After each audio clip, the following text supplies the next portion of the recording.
Student, good morning everybody.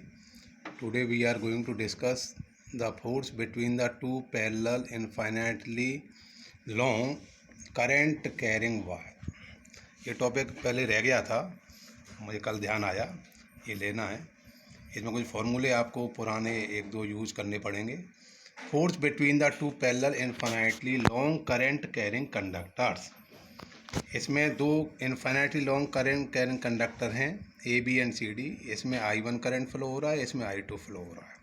अब आप जैसे गर्मियों की छुट्टियों में पढ़ाया करंट कैरिंग कंडक्टर, अगर I1 करंट फ्लो हो रहा है, I1 करंट फ्लो हो रहा है तो इसके द्वारा मैग्नेटिक फील्ड कैसा होगा, डाउनवर्ड हो गया दूसरी तरफ। जैसे ये है डाउनवर्ड, तो इसके इस पॉइंट पर अगर आप देखें तो फील्ड की डायरेक्शन डाउनवर्ड है ना।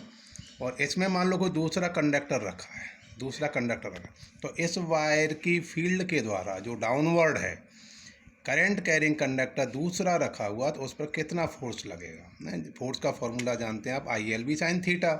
तो इसमें दो फार्मूला हमें काम में लेने पड़ेंगे।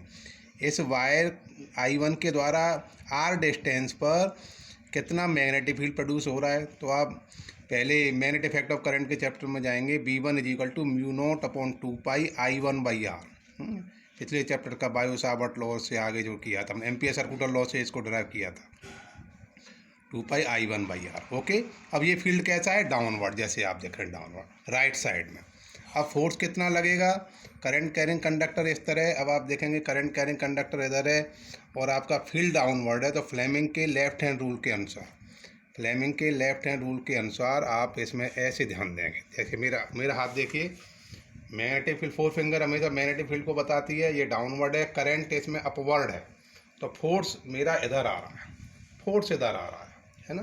तो फोर्स इसमें F2 मैंने नाम दिया है, तो इसमें इस तरफ इसकी डायरेक्शन है। तो μ0/I1 2πR डाउनवर्ड है magnetic field, ILB sin theta use करिए आप। I2L इस कंडक्टर्स की लेंथ है, सपोज B1 sin 90। B1 की वैल्यू रख दो पहले इक्वेशन से, μ0I1 2πR into L I1 into L आ गया, लाइक दिस, है ना। हाँ नहीं, sin 90 की वैल्यू 1, तो μ0I1 I2 L/2πR, ये पहला इक्वेशन हो गया। अगर फोर्स पर यूनिट लेंथ निकालना है तो लेंथ से डिवाइड कर दो, F2/L, लेंथ कट जाएगा, तो μ0/2πI1 I2/R।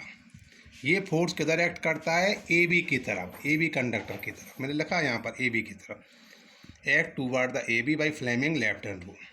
अगर हम अब इसका उल्टा देखें कि मान लो इस कंडक्टर में करंट फ्लो हो रहा है ना, तो इसके द्वारा इस पर कितना फोर्स लगेगा, तो लगभग वो उसके इक्वल एंड अपोजिट लगेगा। अब आप इसमें देखिए, ये जैसे करंट कैरिंग कंडक्टर है, मैं पेन से दिखा रहा हूँ थंब, और मैग्नेटिक फील्ड लाइन दूसरी तरफ देखेंगे, अपवर्ड आएंगे लाइक दिस, अपवर्ड। तो इस पर मैग्नेटिक फील्ड अपवर्ड है, इसमें अपवर्ड है, करंट आपका इस तरह फ्लो हो रहा है, तो मैग्नीट्यूड ऑफ द फोर्स वही आएगा, डिस्टेंस आर सेम है। फिर दोबारा कैलकुलेट करने की ज़रूरत नहीं है, आप पूरे को आप सिमिलरली लिख सकते हैं। Similarly force on the wire AB carrying the current I1 due to the field of wire, ये CD वायर की फील्ड के द्वारा, B2 मेरे देखा अपवर्ड है। और इसमें भी आप फ्लेमिंग का लेफ्ट हैंड रूल लगा दो 1 मिनट के लिए। जैसे फील्ड आपकी अपवर्ड, यस देखो मेरे इस हाथ को देखिए, फील्ड अपवर्ड है और ये सेंट्रल फिंगर करंट को दिखा रही है इसमें, तो thumb will indicate in the direction. तो ये फोर्स इसके द्वारा, इस वायर की फील्ड के द्वारा इस पर जो फोर्स लग रहा है F1, उसको हमने कैलकुलेट किया μ0/2πI1 I2/R।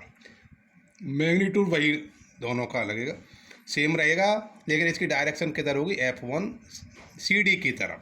मैंने लिखा है CD की तरफ। तो कहने का मतलब है ये फोर्स इधर एक्ट कर रहा है, ये फोर्स इधर एक्ट कर रहा है, तो दोनों एक दूसरे को खींच रहे हैं, है ना। F1 अट्रैक्टिव फोर्स हम बोल सकते हैं, अट्रैक्ट। तो कहने का मतलब है दो करंट कैरिंग कंडक्टर में करंट एक ही डायरेक्शन में फ्लो होती है, तो उनका मैग्नीट्यूड तो सेम होता है, μ0/2πI1 I2/R, लेकिन बोथ अट्रैक्ट ईच अदर।